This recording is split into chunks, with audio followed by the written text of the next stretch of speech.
વિવાદ સર્જાયો। શાસકોના જ ફોટા ન છાપતા ભાજપમાં જૂથવાદના સંકેત સામે આવ્યા છે। વિવાદ થતા કોર્પોરેશનના કોઈ હોદ્દેદારો ન જોડાયા। ભાજપના શહેર પ્રમુખ વિજય શાહે અને સ્થાનિક કોર્પોરેટરે ઉદ્ઘાટન કર્યું। ઉદ્ઘાટનને લઈને વિવાદ થતા સાંસદ ધારાસભ્ય ઉપસ્થિત નથી રહ્યા। તો 5 નદીના જળ કૃત્રિમ તળાવમાં નાખવામાં આવ્યા છે। આ 5 નદીના જળ કૃત્રિમ તળાવમાં નાખવામાં આવ્યા અને ભાયલીમાં કોર્પોરેશને બનાવ્યું છે કૃત્રિમ તળાવ। ડિજિટલ આમંત્રણ કાર્ડ સોશિયલ મીડિયામાં ફરતું થયું હતું। આમંત્રણ કાર્ડમાંથી સાંસદ, મેયર, ડેપ્યુટી મેયર, શાસક પક્ષના નેતા સહિતના ફોટા ગાયબ થઈ ગયા છે।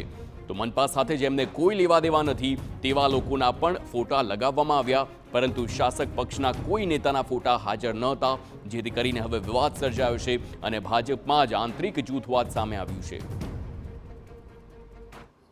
તમારી સત્તા આવી છે ત્યારથી આવા કેટલા ગેરકાયદેસર બાંધકામો તમારા કાર્યકર્તાઓએ અને તમારા લોકોએ કર્યું છે એની જરા ચકાસણી કરો।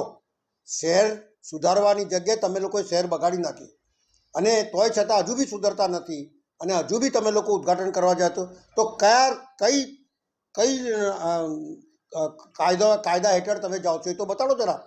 કોર્પોરેશનની જગ્યા કોર્પોરેશનના લોકો એને ખોદે અને કોર્પોરેશનના લોકો ના જાય ને તમે જાઓ એટલે તમારી મિલકત છે ભાઈ। આ મહેસાણામાં ઊંઝા એપીએમસી